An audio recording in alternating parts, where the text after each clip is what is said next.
Welcome everybody. It's UN week, and so everyone's in town. Thank you for making time to come and see us, and to our guests from all over the world to this event here at the International Peace Institute. The IPI has been around since 52 years back, and it's an institution which has effectively evolved into becoming the unofficial think tank of the United Nations. Our staff here do much work in close consultation with the UN Secretariat, and whenever stuff gets a little difficult to handle, the meetings which occur in this room are almost extended versions of the ARIA sessions of the United Nations Security Council. So it is a good place to be. It's a good institution, and Zeid, our president, has done a fantastic job since taking over 1.5 years ago. And so I thank him for his leadership and the team here. I've been chairman of the board, I should say, of this institution for the last 5 years. And prior to becoming chair of the board, I chaired an independent commission on multilateralism. That report back then was entitled Rebuilding Order in a Fragmenting World. And I actually, for the first time, looked at it again last night. And I read the first couple of pages and thought, my God, if that was what the world looked like in 2016, then the world in 2022 equals that times 3, vis-a-vis geopolitical division, vis-a-vis geo-economic division, vis-a-vis now the acute nature of the climate challenge. But notwithstanding the above, when the nature of our global challenges have become more acute, the effectiveness of our global institutions, our multilateral institutions for dealing with those challenges, has become weaker. And therein lies the essential dilemma for us all.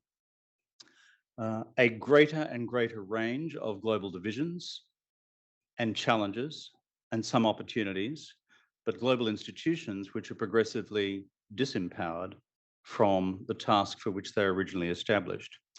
That is the essence of the challenge that we now face. Back then I said in that report, which was a IPI report, that the United Nations will never be decreed to be dead. No one's going to stand up one day and say, the institution has finished, goodbye, please take out the garbage. It won't happen. The real danger for this institution across the road, which we love, care for, and support, is that it dies the death of 1,000 cuts, bit by bit. And that's what I fear happens when the institution loses A, its moral voice, and B, its institutional clout and effectiveness. And these two processes, regrettably, are underway. And so people will not cease coming to UN General Assembly Week. There'll still be summits, there'll still be speeches, but increasingly in substantive global decision-making and problem-solving, people will walk around the institution and find other ways of dealing with global challenges or choose not to deal with them at all. Therefore, we are faced with a grave inflection point in the international community right now. My final point, by way of introducing our special guests today, is to reflect briefly on the index on multilateralism itself. The Multilateralism Index was one of the recommendations which came from our original IPI exercise in reviewing the state of the multilateral system 5 or 6 years ago. And in producing this Multilateralism Index, we've been enormously appreciative of the supports from the governments of Australia, Finland, Germany, the Republic of Korea, as well as the Friedrich-Ebert-Stiftung in Berlin and the Sasakawa Peace Foundation, who have all been great partners. But in particular, I'd like to acknowledge the core support of Denmark. And I would thank their Foreign Minister, Jeppe Kofod, and his senior officials who are with us today here in New York for the extraordinary level of support they provided in order to see the conclusion of this project. The Multilateralism Index is a practical guide It seeks very simply to do this. How do we measure country against country in terms of the effective levels of commitment to the instruments and the international treaty arrangements of the UN multilateral system? It's very easy for individual political leaders to make statements. It's much harder to actually produce comparative analyses. And so therefore, that gave rise to this Multilateralism Index in the first place. And I would conclude by saying this, that unless we measure that which we do, my experience in life is it tends not to happen, or it tends just to fade away. Secondly, there are those of us who are still sufficiently committed to the idea of the UN multilateral system to believe there is still time to save it as an effective institution.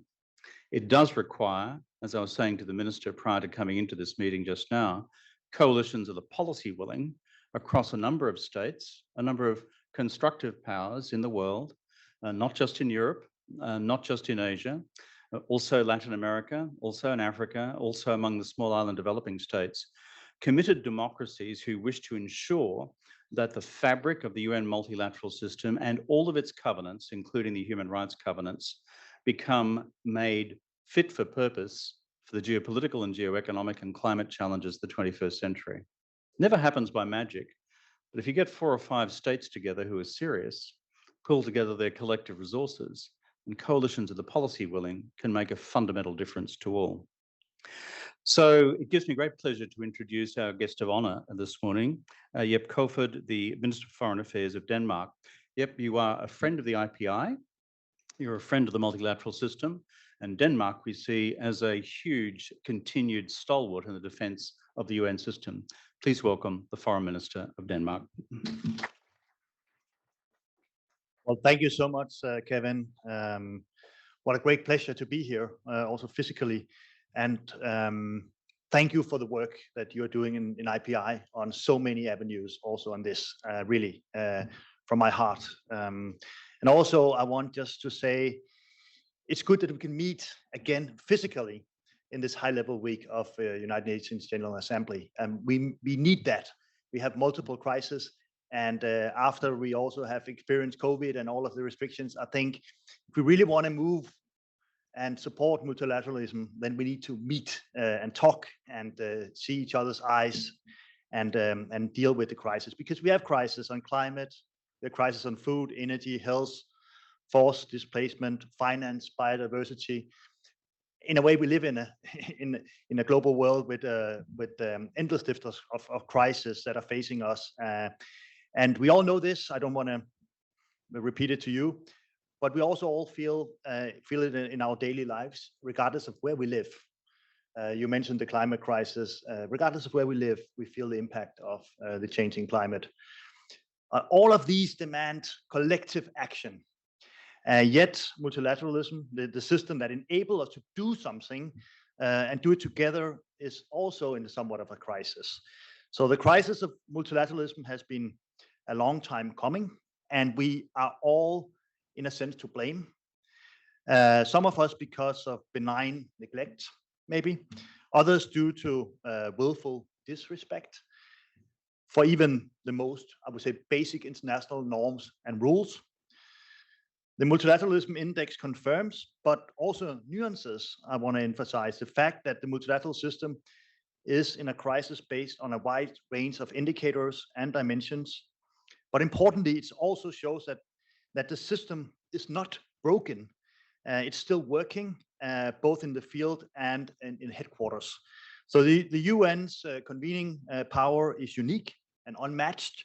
The UN also has a rapidly growing ability to mobilize people, states, organizations, civil society, and also market-based actors. And I firmly believe that engaging non-state actors does not undermine the UN. It is only enriching the UN. At the same time, it's clear that we, the member states like Denmark, need to step up. Member states have the decision-making authority.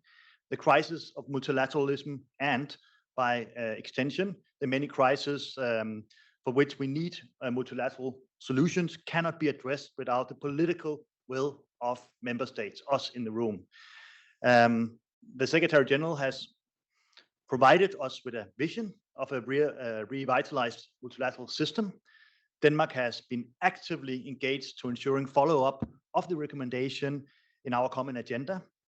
It gives me hope that member states have now decided to hold a summit of the future in 2023.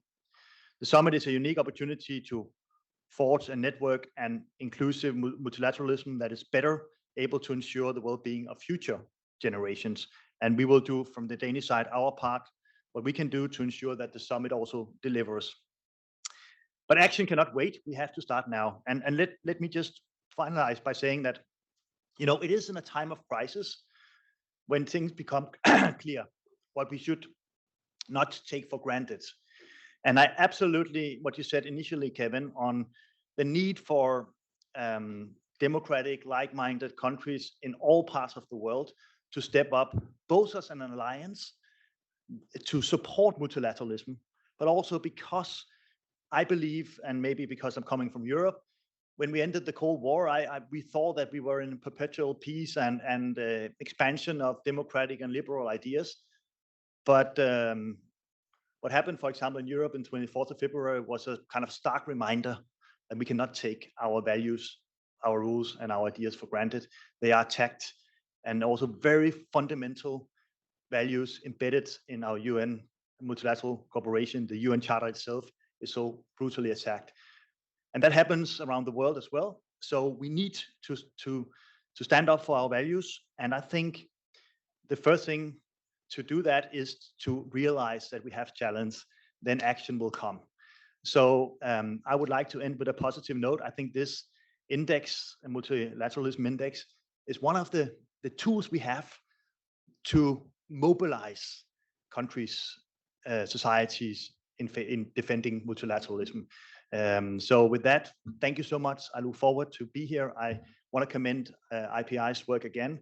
We need you, and we need to bring the world together, and you're doing it so excellently. Thank you.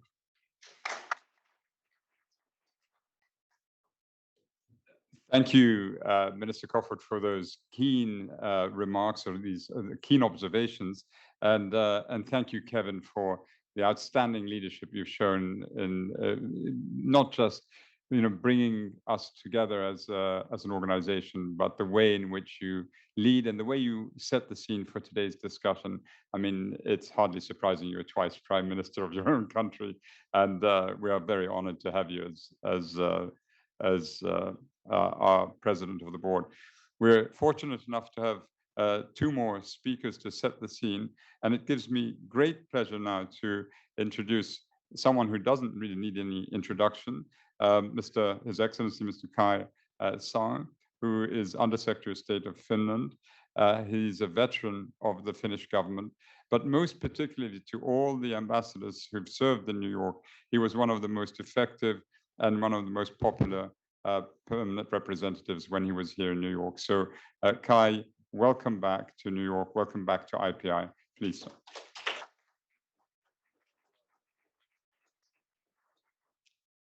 Thank you, Zeid. And after relinquishing my position as a perm rep here in New York after 5 years, they gave me a badge. I didn't know that this category exists. It says former permanent representative. So I guess you have one too. I haven't tested the remits of its access yet, but good to be here. Good to be at IPI. Good to be among old friends. And this is, of course, a very important event also for us. We welcome the launch of the index, and Finland has supported this development of this evidence-based tool, helping us to understand better the state of the multilateral system. Actually, our government, we took a bit of a head start already in August last year, August 21, by actually following the German example, and we put together a report how multilateralism could be strengthened. It was kind of a renewal of our vow to multilateralism, and I think events which have overtaken us by now show that how necessary that is. So a global crisis such as the pandemic challenge international cooperation, but these crises might also offer opportunities to set the positive agenda towards more effective multilateralism. The Secretary General's report, Our Common Agenda, is a welcome contribution and vision towards more inclusive and effective multilateralism. Weak commitment to multilateral cooperation and rules-based international order is not in the interest of any country, not the big one, not the small one. We all have the responsibility to turn the tide, and the declining commitment to multilateralism is particularly damaging to smaller states like my own.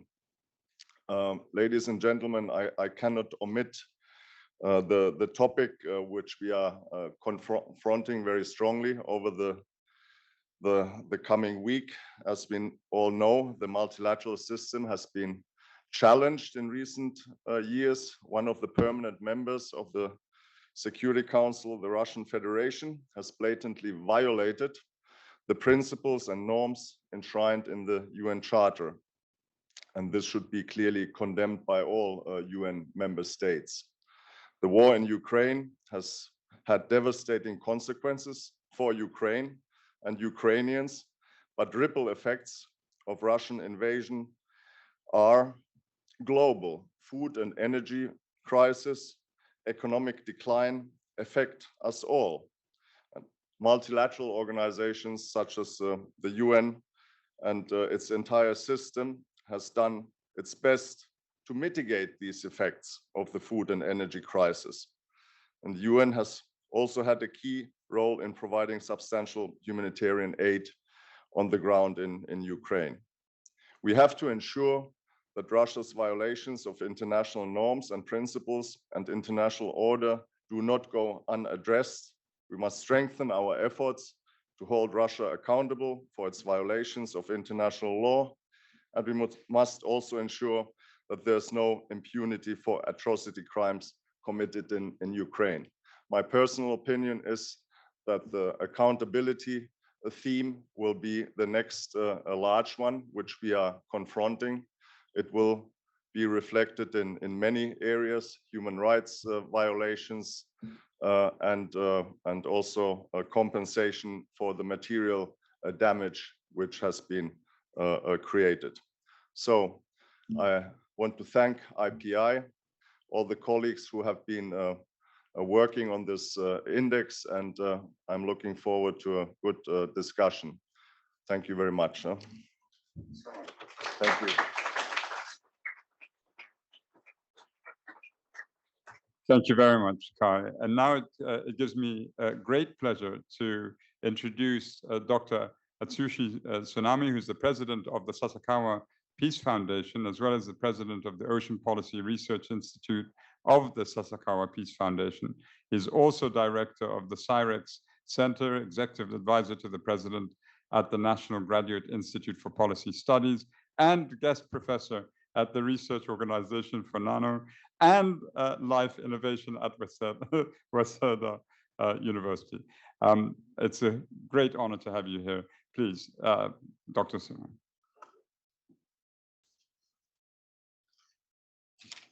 All right. Good morning. Thank you very much for that kind introduction. I'm Atsushi Tsunami, the president of Sasakawa Peace Foundation in Japan. And I'm very much excited, and I'd like to congratulate, of course, to the IPI for developing this index for multilateralism.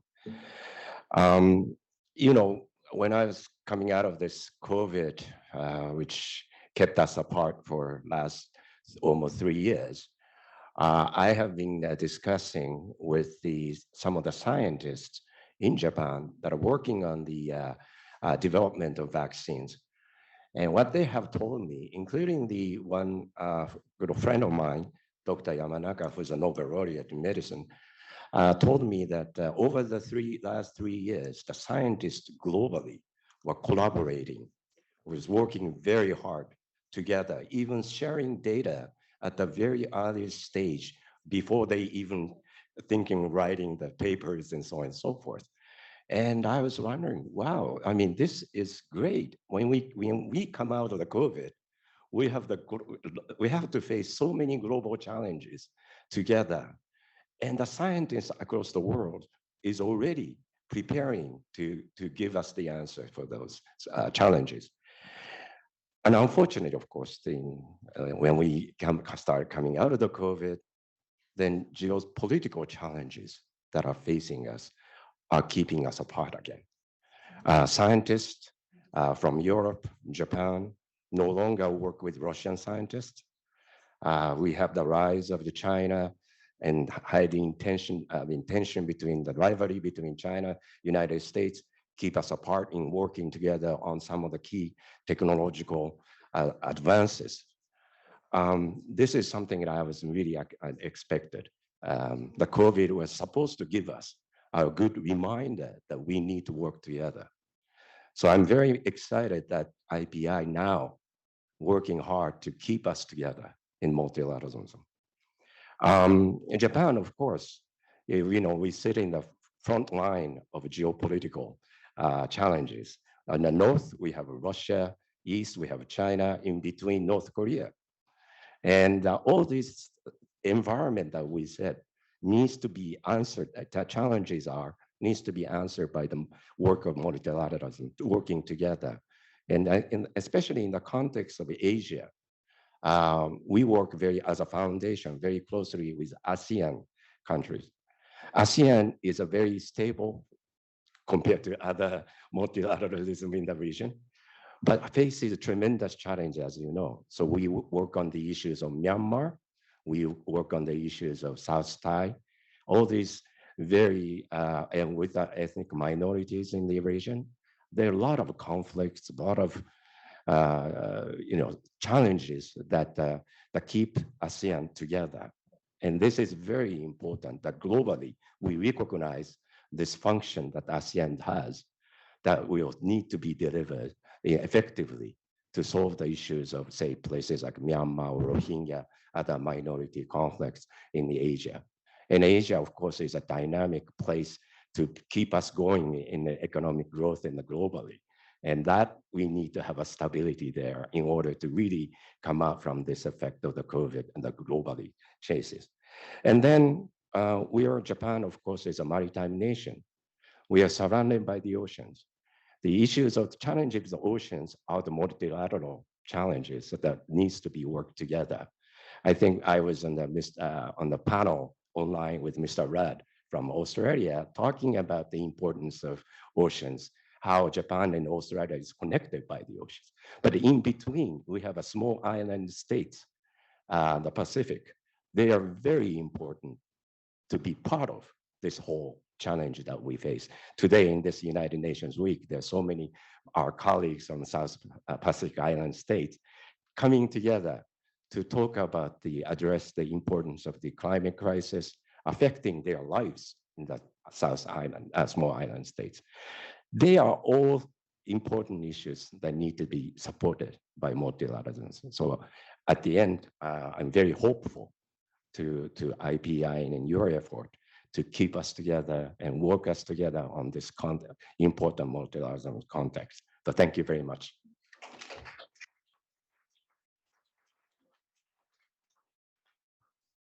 Thank you, President Tsunami, for those excellent remarks. And we've now concluded the portion of presenters who have represented or represent organizations and governments that have supported the work of IPI with respect to the multilateral index.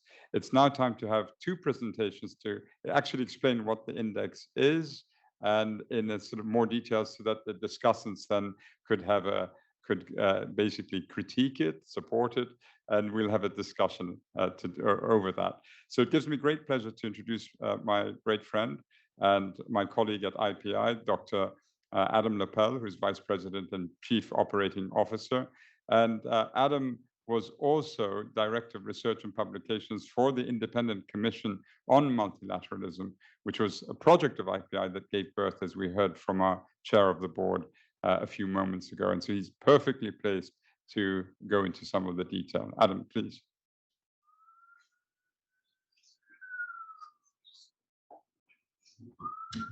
Thank you, Zeid. Yeah, so now it's time to actually talk about this thing because there's been so much anticipation and support. It almost makes me sort of nervous because everybody is sort of instinctively supportive of it, and yet they haven't seen it yet. So I hope I hope you like it.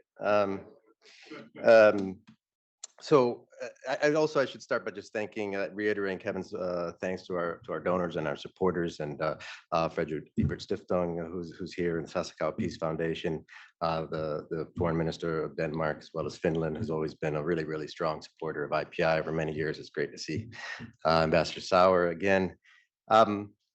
As Kevin noted, this project follows upon IPI's work as the Secretariat of the Independent Commission on Multilateralism, which he chaired in 2014, 2016. And at that time, the question was, is the UN fit for purpose to meet the challenges of the 21st century? And if not, how can we adapt it to meet those challenges? And then this project kind of began in the years following that work in the context of conversations that began to shift around the sense that the UN-based multilateral system was not only in need of reform, but that it was under siege. That at a time when everyone recognized that multilateralism was needed, maybe perhaps more than ever, multilateralism itself, the principle of multilateralism, was under attack. In the period 2016, 2019, in the context of these conversations, many analysts and practitioners observed a rise of unilateralist nationalism, and increasingly spoke of a crisis of multilateralism, which we were just discussing in our introductory remarks, which I think we can kind of broadly define as a decline in international cooperation, a rise in geopolitical competition, and a sense of an overall fragmenting of the international order. Many of you will recall that this crisis was deemed of such severity that in April 2019, the foreign ministers of France and Germany actually founded the Alliance for Multilateralism to reinforce commitments to a multilateral order based on the respect for international law. This was all before the crises of 2020 that we all experienced. And the subsequent or the continuing climate crisis, along with the subsequent crises of COVID-19 and the invasion of Ukraine, have thus only strengthened those concerns about the state of multilateral cooperation. As Kevin noted, we went back and looked at the work that we did in the 2016 period, and it does appear that things are only worse. However, it's important to note that despite years of crisis, as the foreign minister of Denmark noted, the multilateral system does continue to function in a way and produce results. Perhaps not in the way we want, but work is getting done. We're all here. The outpouring of support for the high-level week and such continues. But what we felt is that what is missing is a better understanding of where the system is working, where it is not, and very importantly, where it is going. What are the trends over time? And so to help provide that understanding, IPI, in partnership with the Institute for Economics and Peace, Michael Collins is here, Executive Director of the Americas, our partner on this. Thank you to him and his team very much. So we've been working with IEP on developing this index. And also at this point, I'd like to acknowledge Jake Sherman, former Director of Programs at IPI, who was the one who actually pitched this idea to us, and for his instrumental work in the early stages of its development before we lost him to USUN. So let's get into a little bit more detail. The index analyzes the multilateral system between 2010 and 2020, based on 65 indicators across 3 dimensions: participation, performance, and inclusivity. and 5 domains: peace and security, human rights, environment, public health, and trade. This is the inaugural Multilateralism Index. Is something that we hope to continue to do in subsequent years. And so we hope to add further indicators and expand our analysis in subsequent reports. I do really want to thank IEP for educating me on indices. We've been working on multilateralism for a long time, but the sort of science of an index is a particular thing, and they are really the experts there. So to adapt a quote by Kwame Anthony Appiah, an index I have found is like a camera that brings a view of its subject into sharp focus while leaving other features of the landscape blurred or out of frame. Its value comes from what, given its focal distance, it is able to capture. Our subject, the multilateral system, is large and complex. And so inevitably, there are elements that are beyond the frame of the index's focus. But I think its first findings do begin to capture some of that granular understanding that was missing from some of those early discussions around the crisis of multilateralism. In part, I think what we see may come as no surprise. In others, I think the findings are revealing. For example, I think for this room, it will come as no surprise that in the period 2010-2020, we see a general decline in peace and security and human rights conditions around the world. But perhaps the revealing side of this research is that the data is not all bad for the multilateral system. While performance is down across 4 of the 5 domains, inclusivity, according to indicators of gender equality and non-state engagement, has improved across the board. No reason to be Pollyannish, much work remains to be done, but it is significant that the trend lines are positive. And participation shows mixed results, some up, some down.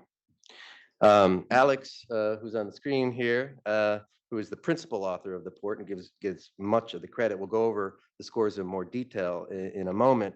But if I can close with one reflection that perhaps Alex might feel it goes a little bit beyond the cold data of the index that he worked so hard to make neutral in some way. But I had to, I can't help but ask myself, what does this tell us? And we'll be doing more analysis in the coming months on the data and such. But what are the first reactions that I might have about what this can tell us about the state of multilateralism is that while we have often framed the crisis of multilateralism as one of a consistent decrease in international cooperation and the threat of widespread exit from the multilateral institutions, which would risk an eventual collapse, if not the death by 1,000 cuts that Kevin mentioned. What the index shows is what we're seeing is not actually a threat of system exit per se, but rather a struggle over the changing nature and purpose of the system itself. The crisis of multilateralism is not about decay. It's about transformation and radical uncertainty. The international order is in transition, but it is unclear what it is transitioning to, where we are headed, and how we can affect the system's direction of travel. As we continue to track the changing multilateral system over time, our hope is that the Multilateralism Index will help to provide the basis for informed decision-making on the policies meant to influence that direction of travel. And as such, the future of international cooperation that we all so greatly rely on. So now I will turn it over to Alex for a bit more detailed presentation of the scores and how we put this all together. Alex, hoped to be here in person, but the world had other plans for us. But I'm really grateful for his partnership on this. He is the principal author of the work of the report, and has just been a great pleasure to work with. Alex, please, over to you. Yeah, thank you so much, Adam. It's really wonderful to be at least virtually with this exceptional group of speakers. When I flew to New York City to participate in this event, I did not anticipate doing so virtually, but I guess as a result of being a close contact, that's the nature of the world today. On behalf of the Institute for Economics and Peace, I'd really like to thank IPI for hosting this important event and for just being such an exceptional partner through the development of this index. The Multilateralism Index is quite a large and complex report, so unfortunately I won't be able to detail all of its findings, but over the next several minutes I'd like to just give a glimpse of the framework that guided its development, as well as some of its summary results. So with that, I'm going to share some slides.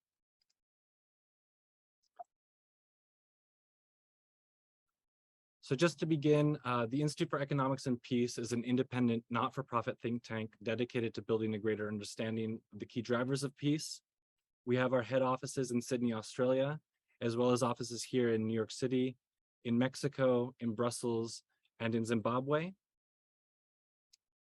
And to begin with a bit about the index framework itself, as has been mentioned, over the past 5 to 10 years, there's been a substantial amount of analysis and commentary about the state of the multilateral system. Much of this has been qualitative in nature, and it often arose in response to certain high-profile episodes that seem to signal a fracturing or a potential fracturing of the system. So over the past 2 years, we've been developing this vision of measuring the relative strength of the system on the basis of quantitative data, of standardized quantitative data. And I should highlight that the use of this quantitative data does not intend to supplant or overwrite in any way the qualitative analysis that has been generated over the past several years. And in fact, as Adam alluded to in his remarks, there's only so much that quantitative data can reveal. It needs to be complemented by qualitative data to make sense. And throughout the report, we have strived to draw on some of this existing analysis to give greater dimension and context to our findings. Now, measuring the state of a large system such as the UN over time presents a lot of difficulties, and it was quite an interesting conceptual puzzle to try to figure out. But what we eventually settled on was choosing to look at a snapshot of the system, its state in 2010, and to compare that with a snapshot of the system in 2020. And we used this framework to look at 5 domains, as has been mentioned: peace and security, human rights, environment, public health, and trade. And we analyzed this across 3 dimensions: participation, performance, and inclusivity. And across these domains and dimensions, we eventually settled on 65 indicators. Now, to give a bit more background about the nature of these dimensions, by participation, we understood how the system is supported, accessed, and utilized by states.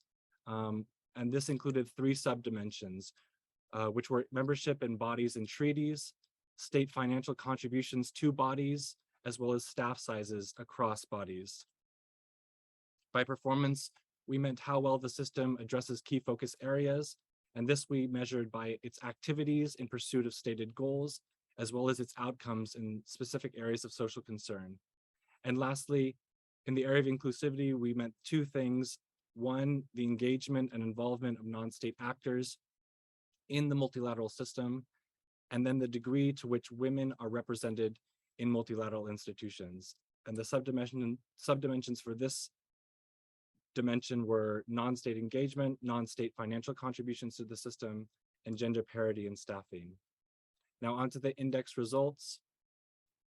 We found that participation improved in 3 out of 5 domains.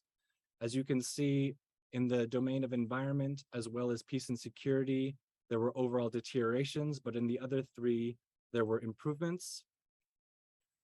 In performance, there was more widespread deterioration with 4 out of 5 domains deteriorating.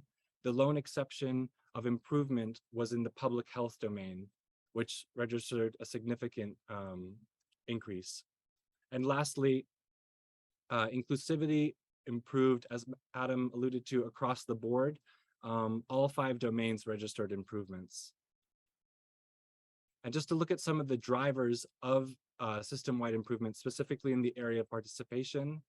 Over the past decade, as many of you know, the system did not experience meaningful changes in UN membership, and most multilateral bodies also did not change significantly.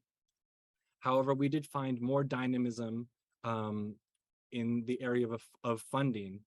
So in that regard, participation increased. This chart here shows overall UN funding across the decade. As can be seen in 2010, funding stood at about $40 billion, but by 2020, it was over 60 billion. Now, as can be seen in the blue bars, which represent voluntary contributions, funding increases were driven by voluntary contributions, which rose by 81%. And almost all of this was in the form of earmarked contributions. In contrast, non-voluntary or assessed contributions were virtually stagnant, rising by less than 3%.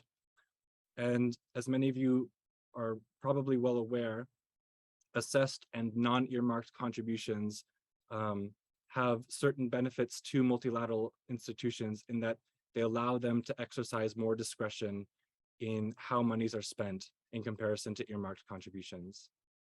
But overall, we found that 3 out of the 5 domains experienced improvements in funding, though it should be noted that these increases over the past several years have not been able to match the rising funding needs, and there's been increasing shortfalls across the system. In the area of inclusivity, we found that non-state engagement in the multilateral system has been growing quite consistently, as can be seen in this chart, which depicts NGOs with consultative status before ECOSOC. Beginning in the 1990s, there's been this exponential rise in the number of NGOs with such status, and this has continued in the past decade. And this was nearly system-wide, with 4 out of the 5 domains experiencing increases of this kind. With regard to women within the UN system, as should be no surprise, women tend to be underrepresented among UN staff, both overall and in the director level. This chart depicts increases over the past 10-15 years of women's representation. So as can be seen in the blue bars, women are approaching gender parity, and in the red bars, which shows director level positions held by women, they are also coming close to gender parity, but there's still a far way to travel. It should be emphasized, though, that despite women being more underrepresented in director level positions, progress on this front has been more rapid. Now, with regard to the drivers of deterioration in the area of performance, we found that in the peace and security domain, there was a decline in the number of countries at peace globally, as well as a deterioration in the success rate of peace agreements around the world. For human rights, we found that the global human rights average score deteriorated, and also the average score of the members of the Human Rights Council deteriorated. And it should be noted that the average human rights score of Human Rights Council members is lower than the average score globally. With regard to environment, as should come as no surprise, increases in carbon emissions globally drove deteriorations, as did deteriorations in national level climate policies. For public health, which was the sole domain to experience an overall improvement in performance. We did, however, see a slight deterioration in vaccine coverage around the world. And this was owing in part to disruptions of the health system caused by COVID-19. And lastly, in the area of trade, we found that the WTO's appellate body slowed and then eventually ceased in functioning, which caused deteriorations in the trade dispute adjudication functioning of the WTO. And we also saw an increase in the number of trade inhibiting policies globally. So just to summarize some of these findings, this pilot index aims to complement and offer a new lens to existing qualitative analyses and conversations by applying systematic quantitative data.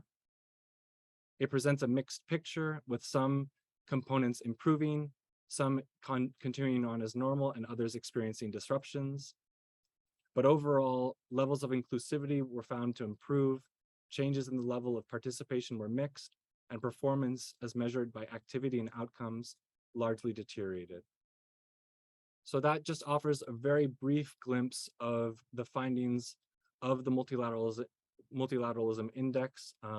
Unfortunately, there's not time today to give substantial detail to all the findings contained in the report, but I would welcome everyone present in person as well as everyone watching online to consult the report itself to see some of those more granular findings. Thank you so much.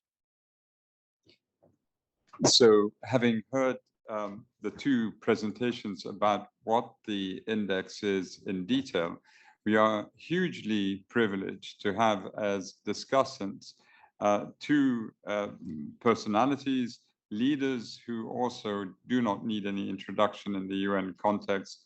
On my right, we have Her Excellency Maria Fernandez Espinosa Garces, who is an Ecuadorian academic, diplomat, politician, poet, and linguist with graduate studies in social sciences, anthropology, geography, and Amazonian studies. You're the most highly qualified person. Yeah, I was going to say, let's leave it there.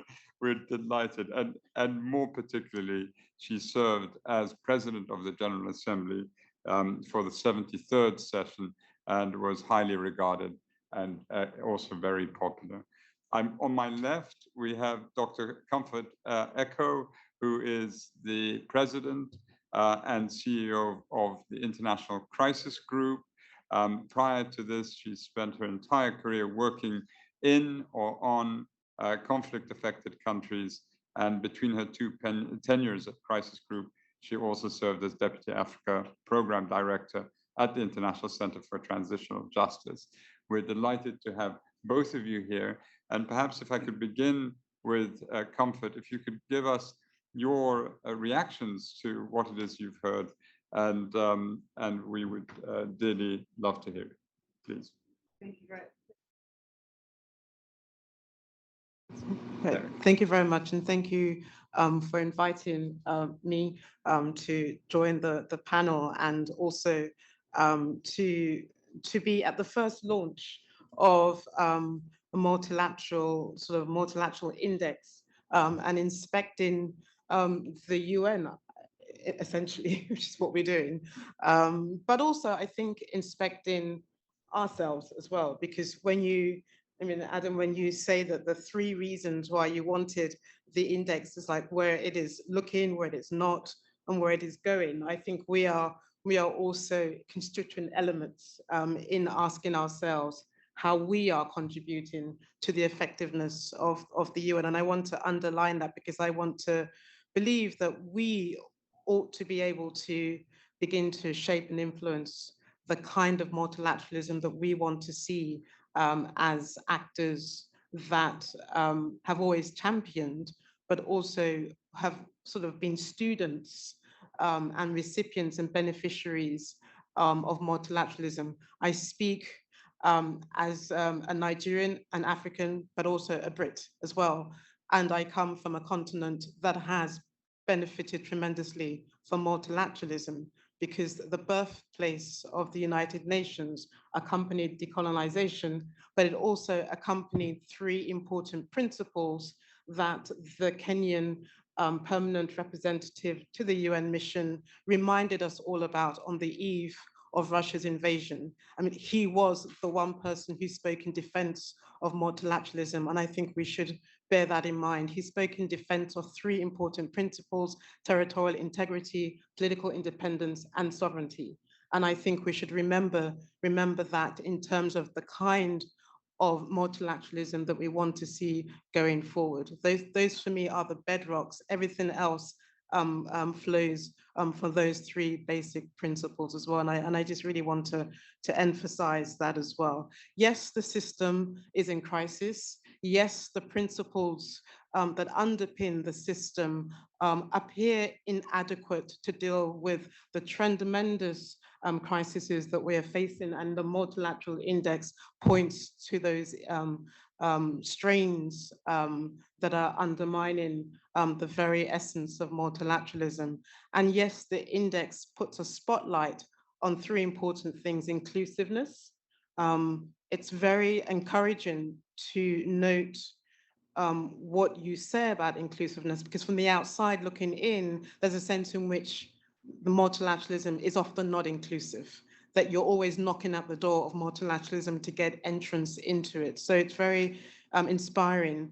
I like the way in which both of you and your presenter, Alex, qualified what you meant by representation. We still have a long way to go in terms of representation, and I think that's an important point that you underline about that. And I think you're also right to, of course, the one that we're all looking at, and the one that Crisis Group looks at every day, is about performance as well. And if you're looking at the UN or multilateralism today in terms of performance, you'd almost want to score it closer to zero, simply because the United Nations, the chamber that is supposed to be the guardian of peace and security, could not avert a war.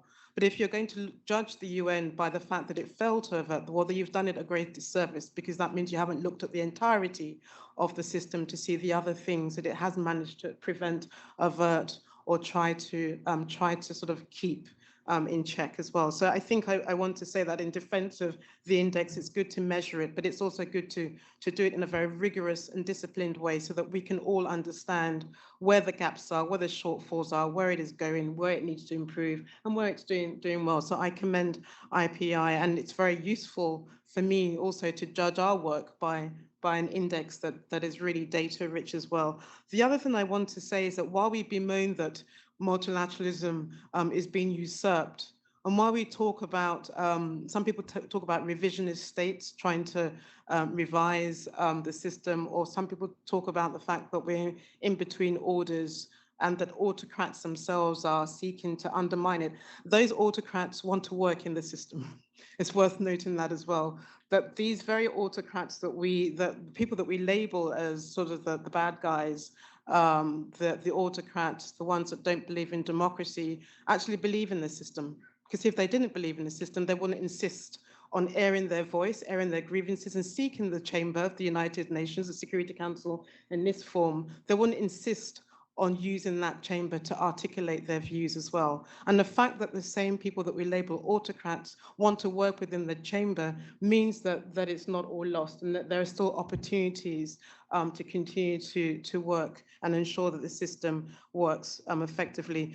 Adam, permit me, and Zeid, permit me to at least begin to answer some of the questions that on your last category, and then I'll stop. When you say that we are, where we transition into, and what is it that we want to see into the future, and that, what does the future look like?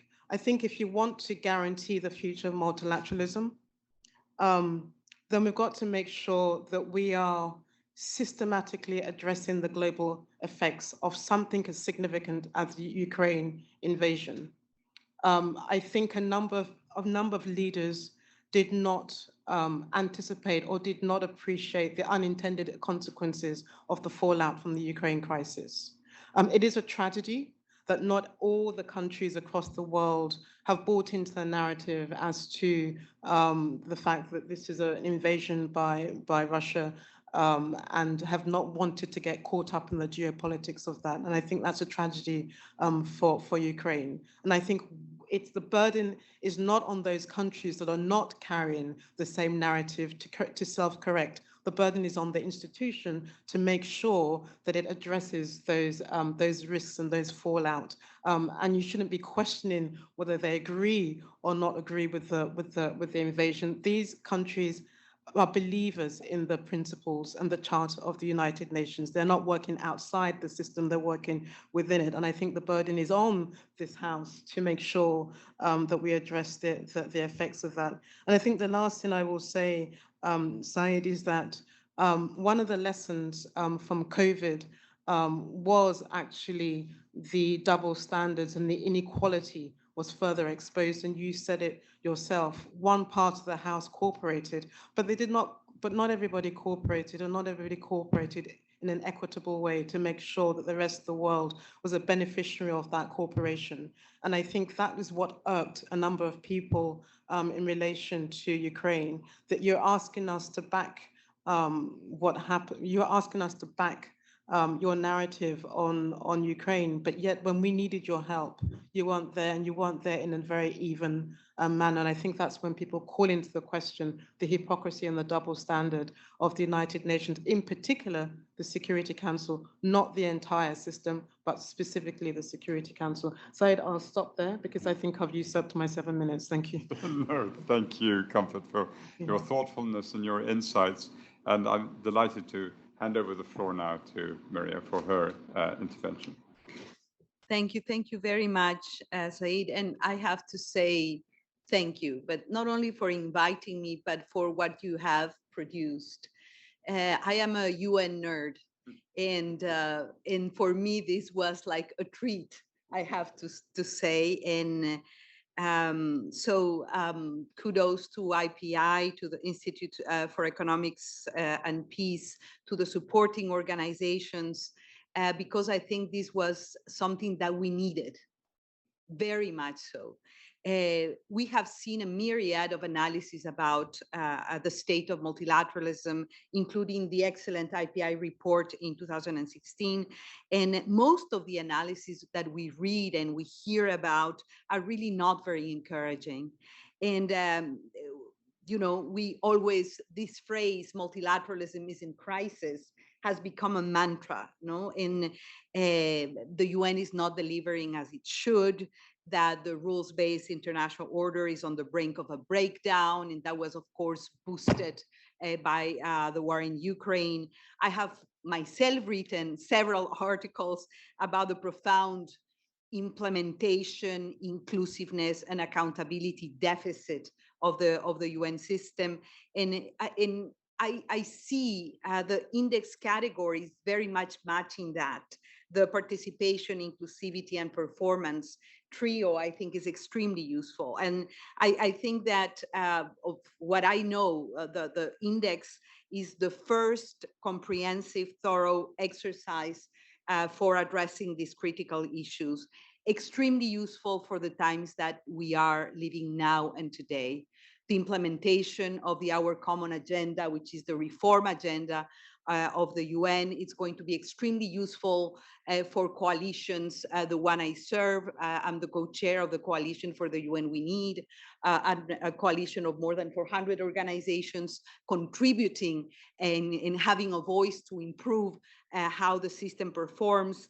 I think the index is a great contribution, not only as a means for the UN system, for governments, for the UN Secretariat, to receive a more systematic and useful feedback, and means for self-assessment, let's say, but also as a tool to better inform the performance and the changes and transformations that are needed in the system.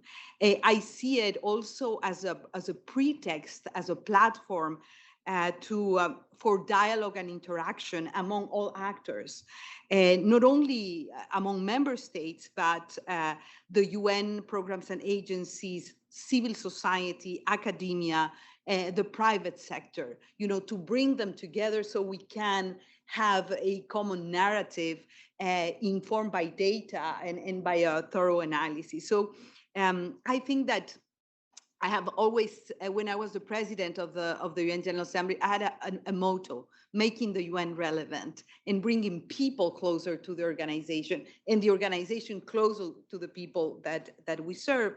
And I think that the best way to address the accountability deficit of the organization, and very much echo the words of comfort on that, is precisely to enhance social ownership and co-responsibility over the decisions that are taken multilaterally.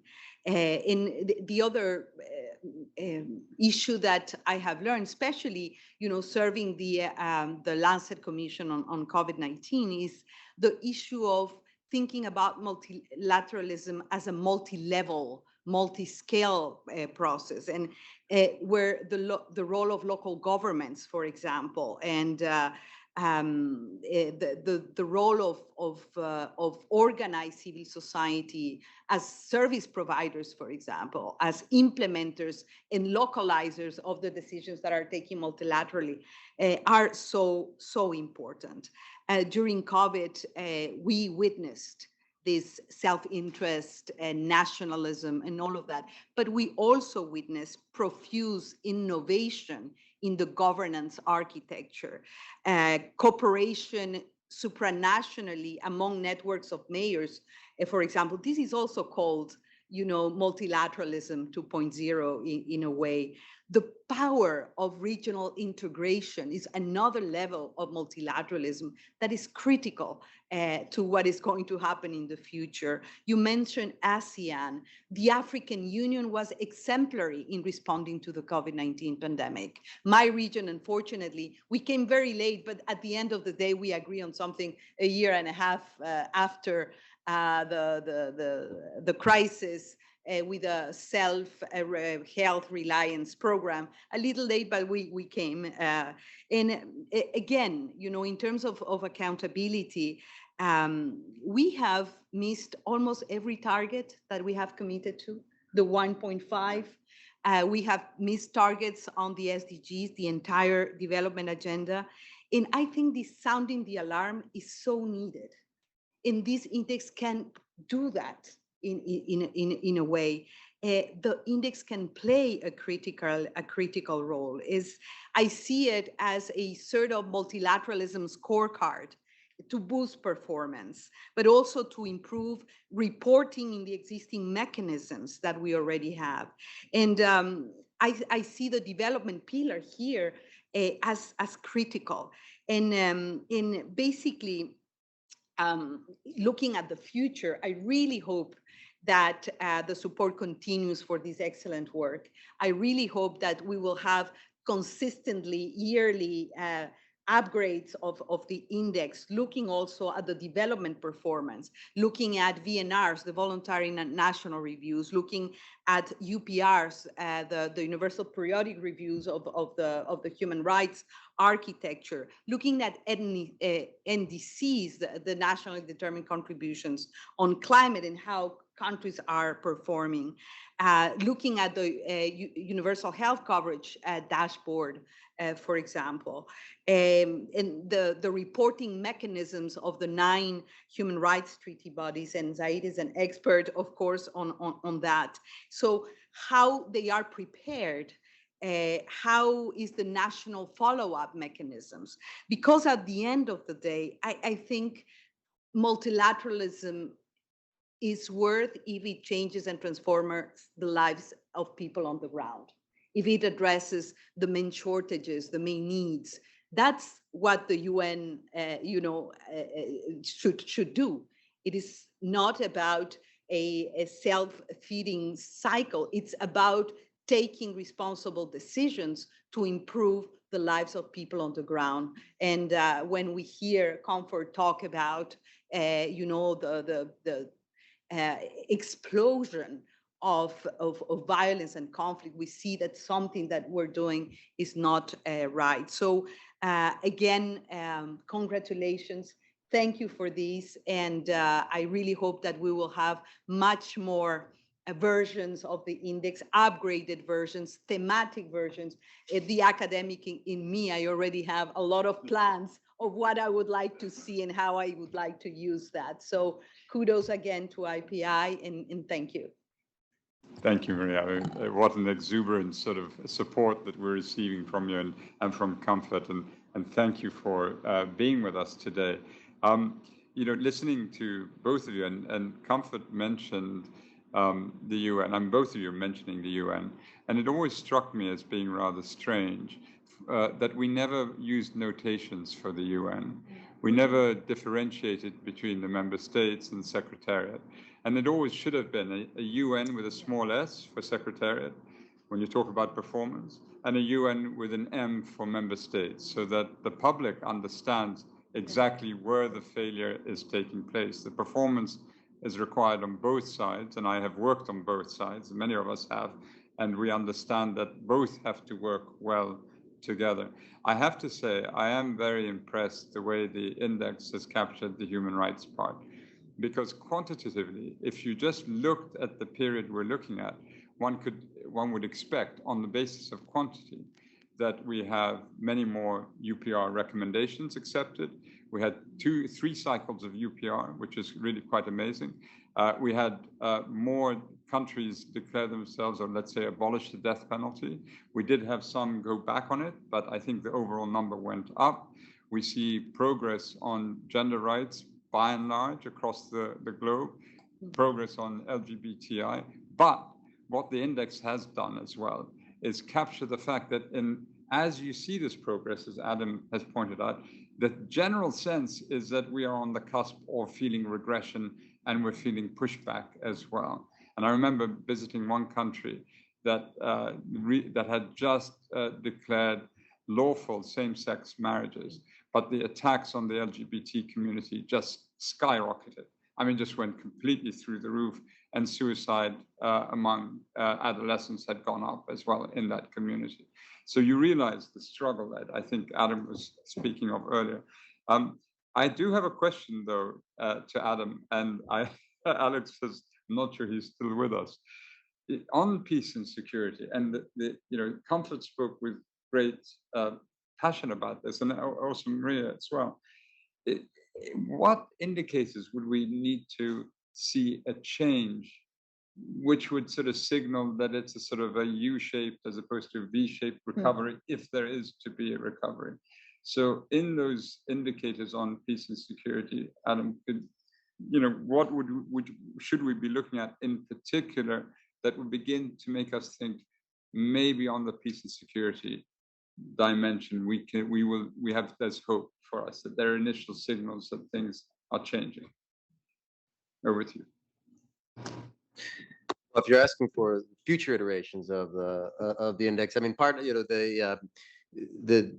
there's a summary of the indicators in the back of the book, and they're quite basic, what you would expect in terms of numbers of countries at peace. The category of positive peace, which is, people know, IEP's one of their flagship publications is the Global Peace Index, which maybe Alice could say a bit more on. Lasting peace agreements. One of the indicators that we looked at is the rate in which peace agreements were successful for more than 5 years, and in the last 10 years, those have declined. So looking at those indicators, we can quite see up or down and make a judgment on that. I think that if we're looking for recovery, I think that there's a good debate to see what additional indicators we could add, because I think that there's sort of work to be done there. I don't want to say too much more because I want to give it to give Alex a chance to respond to that. But I think that number of the comments that from both Comfort and Maria, I think point to a big question that is a bit more qualitative, that is not covered here, that would be required in order to really have this recovery, and that is an improvement of the sense of legitimacy of the system. Both, which I think both comes from, or the sense that the system is losing legitimacy comes from both a sense that it is not performing, which we're seeing, but also that notwithstanding the positive trend lines of inclusiveness, people do feel alienated from the system. And I think that what really resonated from what Maria said is that a way to improve our sense of accountability for the system is to enhance social ownership. And I think one of the reasons why we were very insistent on having this analysis of inclusion in our understanding of the multilateral system was precisely because of that, because I think there is a real sense that the system needs to do a better job of incorporating more voices, more non-state participation, and that's something that we'll be tracking over time, and I think will be a real important element in the equation of how we understand a recovery from this current crisis. Alex, would you like to chime in? Yes, please. Yes, of course. So yeah, just to continue on some of the points that Adam mentioned, there were a number of pretty interesting indicators that we selected or developed to speak to the question of the performance in the domain of peace and security. Adam alluded to this point of lasting peace agreements. So one of the most fascinating findings that we had was that we looked at peace agreements signed between 1990 and 2005 and subsequent battle deaths in those countries of peace agreements, and those signed in between 2005 and 2020 and subsequent battle deaths in those countries. And we found that there was a very sharp and obvious decline in the success of peace agreements in the latter category. So improving the success rate of peace agreements, of course, is a very multifaceted, multi-stakeholder endeavor, but that would be one of the ways to certainly improve performance. Now, another thing was just battle deaths themselves. We found that between the snapshot of 2010 and 2020, there was an improvement, but that did not capture the huge upsurge of battle deaths in the mid-2010s that was driven by the height of the Syrian conflict. Now, we still don't have all of the data necessary to be able to capture the effect of the invasion of Ukraine on global battle deaths, but unfortunately, what we imagine is that it will not be a happy picture in the years 21 and 22 and beyond. But with regard to the question of positive peace, this is one of the key focuses of the Institute for Economics and Peace, which is essentially a measure of the attitudes, systems, and structures that sustain peace in the long term. And despite all of the deteriorations in terms of what we label negative peace, we do find that across the globe, there have been marginal but significant improvements in these institution structures and attitudes. There has been some backsliding in the past couple of years, but the question of building positive peace within societies is an important one for the long-term sustainability of peace.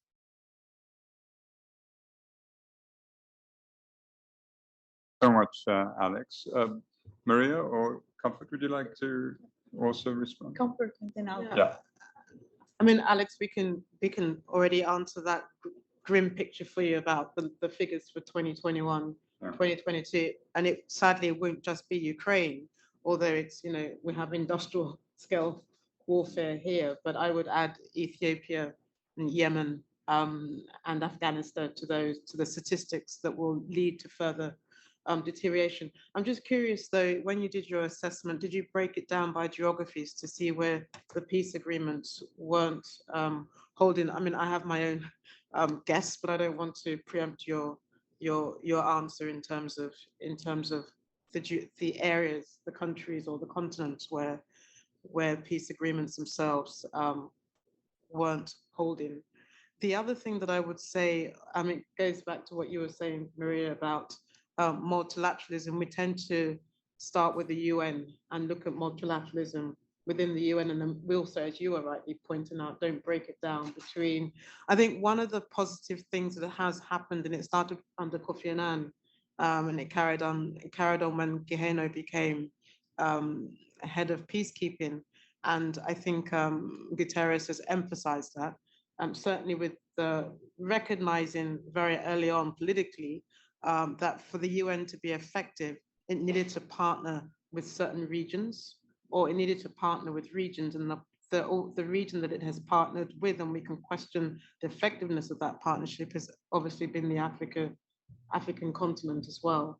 And you know, part of your index would want to look at the quality of that. One of the things that, however, worries me is that one of the things that's happened in the last 20 years also, it's a good thing, but it's also one that needs also to be properly assessed and measured, is the sense in which the Security Council, even though we talk about legitimacy, even though we talk about inclusiveness, there's a sense in which it's abdicated some of its responsibility as the Chamber for International Peace and Security, deciding to give to other regions things that it should be doing itself.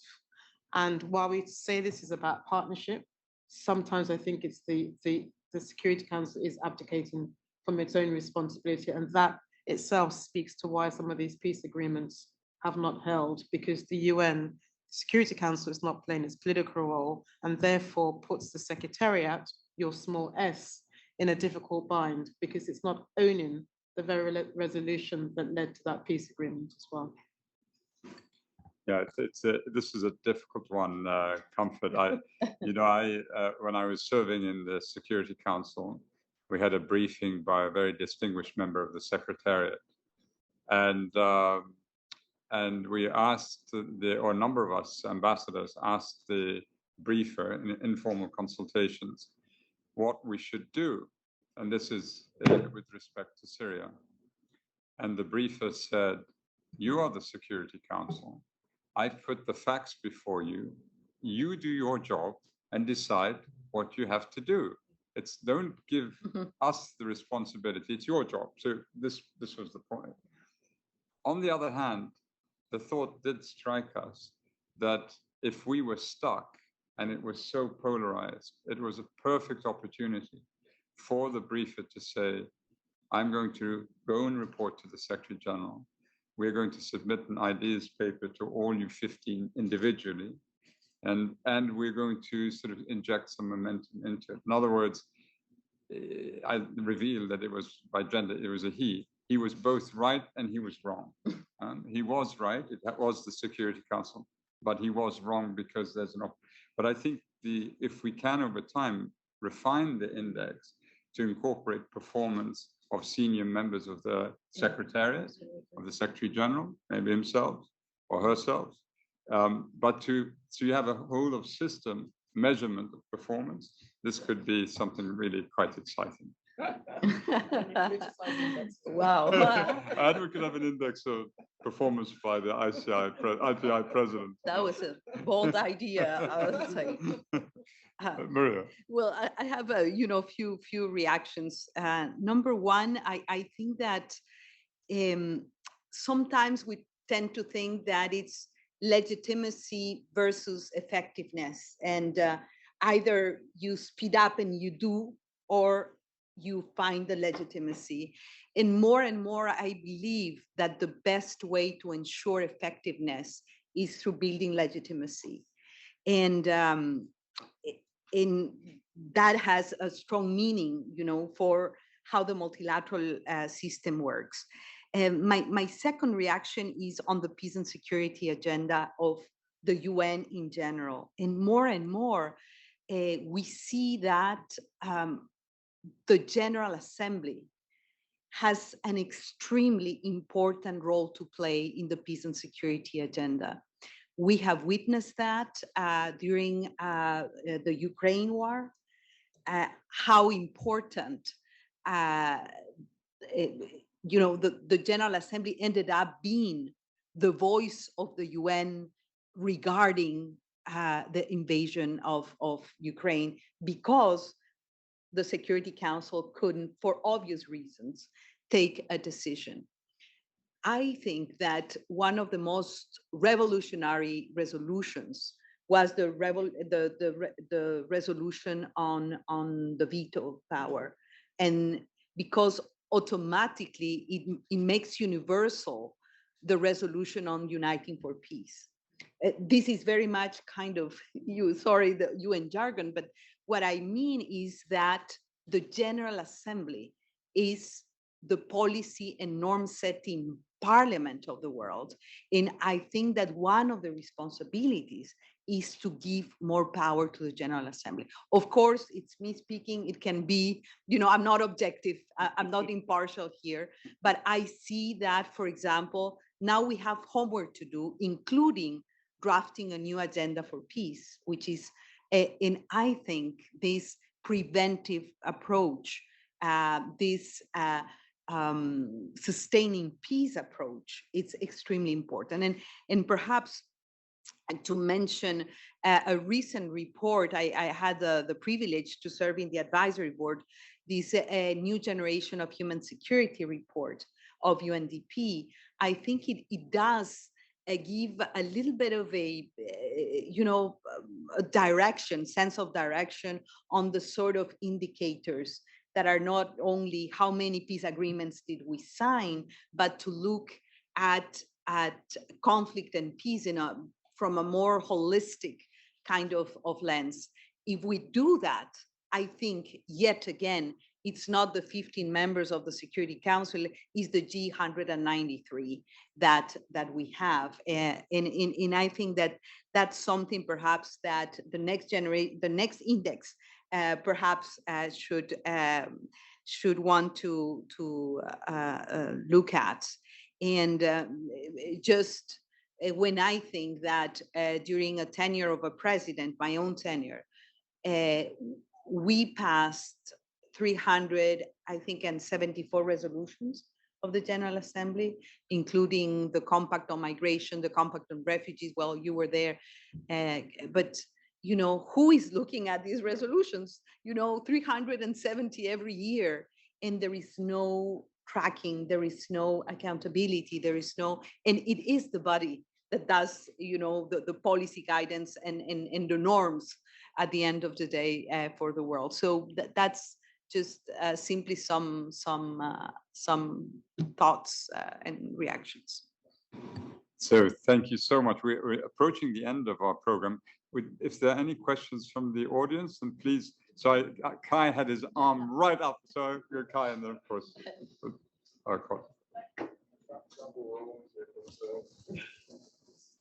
Thank you for the thought-provoking discussion. A very simple question: can this methodology, which has been applied, also be used on the performance-based ranking of the member states of the UN? Would be a great tool. Yeah, many occasions. Also, UN elections, for instance. I do like the thought, Kai. Maybe we need to. It's very subversive, and so it appeals. It appeals to me. You want to do about 3 or 4 more index before killing it off? Well, the difficulty, and I think this is a point that I think the index will show, is that member states will often ratify agreements. They will sponsor resolutions. They ratify treaties. Or incorporate them into their domestic legislation. But the implementation at the far reaches of their countries often is lacking.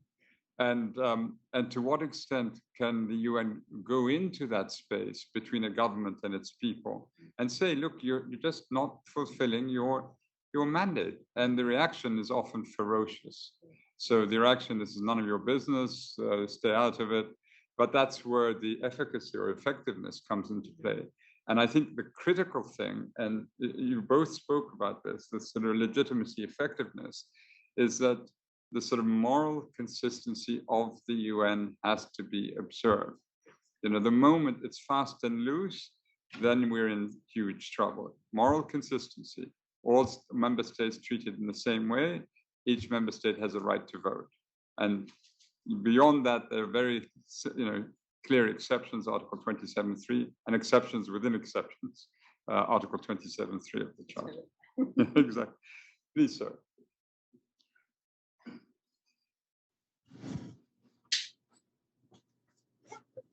I have a simple question, which has been actually debated in the past. But with regard to the behavior of Russia and China, and also legitimacy, dignity, and effectiveness of Security Council, I just wonder if you have a concrete recommendation as to permanent membership of Security Council. Whether, we debated the structural reforms, addition of subtraction of member countries. What about Japan, then South Africa, Brazil, and so on and so forth. I'm relatively familiar with the past debate, but as I said, because of Russian behaviors, because of Chinese activities, I think it may worth taking a look at it. So I wonder whether you have a concrete recommendation as to what we should do, or a permanent meaning permanent, this is what you got, and you have to deal with it. Thank you. I'm sure Comfort and Maria know exactly the answer to the question. I've always had the belief, but Zeid, you would know better than I do, that the Security Council, the permanent five, and I wouldn't limit it to just Russia and China, all five of them, will always entertain reform, so as long as it doesn't usurp their own position as well. So they dabble with reform, they open up the space for it, but then they put a brake on it. By the way, the African states themselves can't decide which of the 24 that they want, and the big five, our big five themselves, can't decide amongst themselves who should have the seat. South Africa and Nigeria see themselves as a superpower, but then you've got others like Ethiopia, Algeria, and Morocco who fancy themselves as well. So. No. Well, I have to say that one of the most energy consuming processes when you are chairing the General Assembly is the Security Council reform process.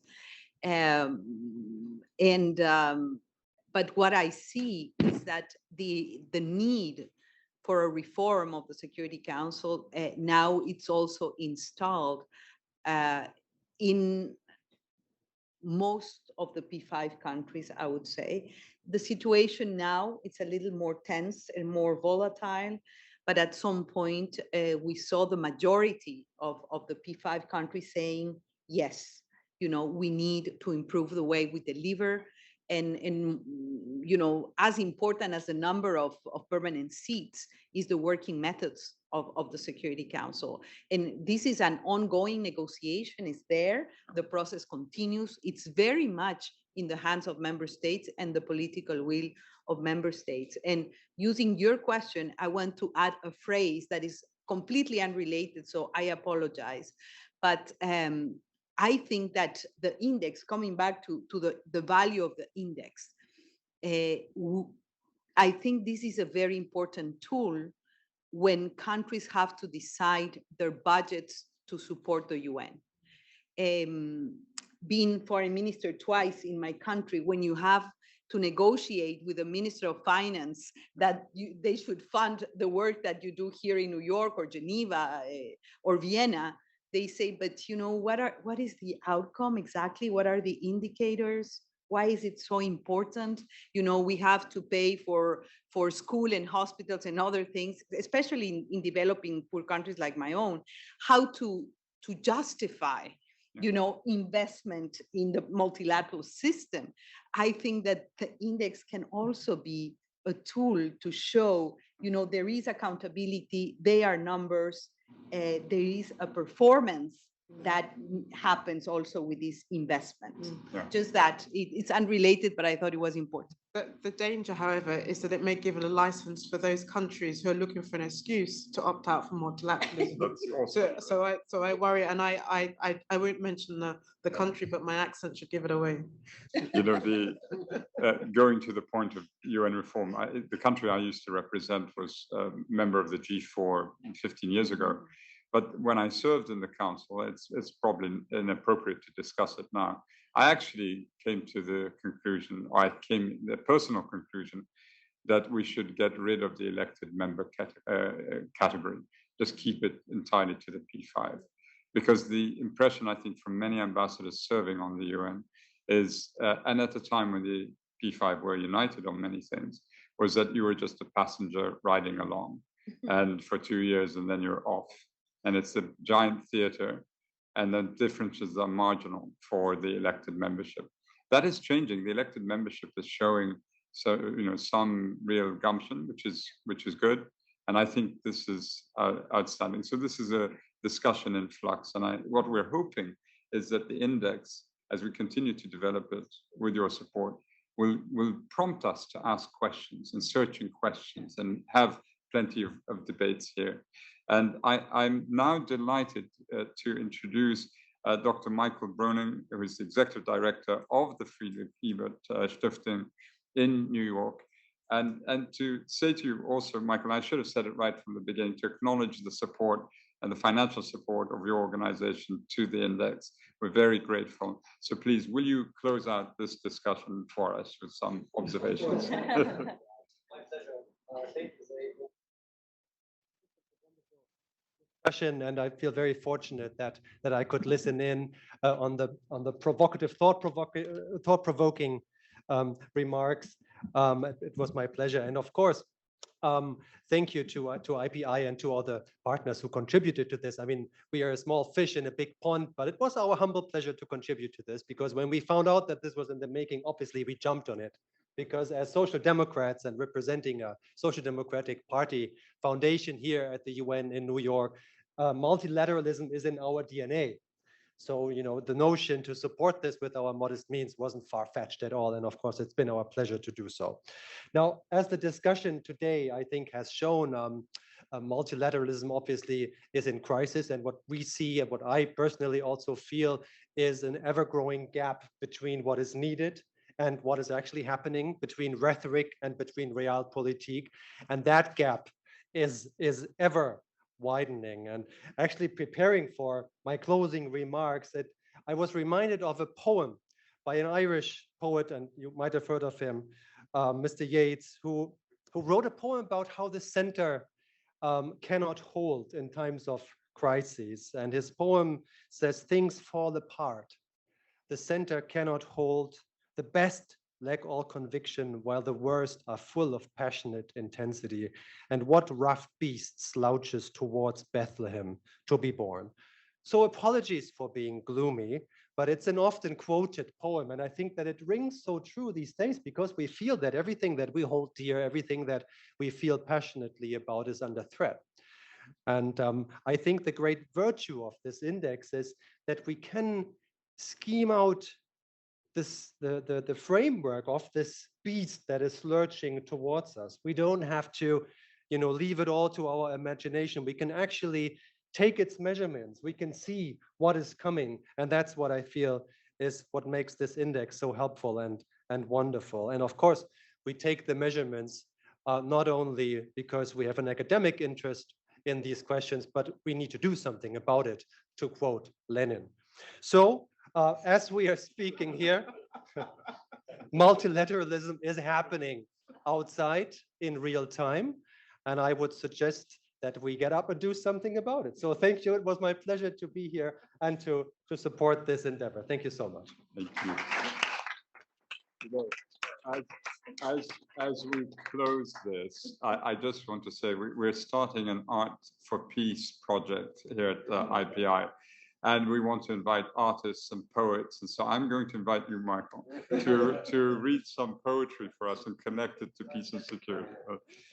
Well, Comfort, Maria, of course, Adam and Alex, if you're still with us, thank you for those contributions. Thank you for the outstanding work in preparing and then, of course, launching this index, and for the support of all of you here today and the online audience. We are very grateful to you, and we wish you a good week ahead. Thank you so much. Thank you. Thank you very much.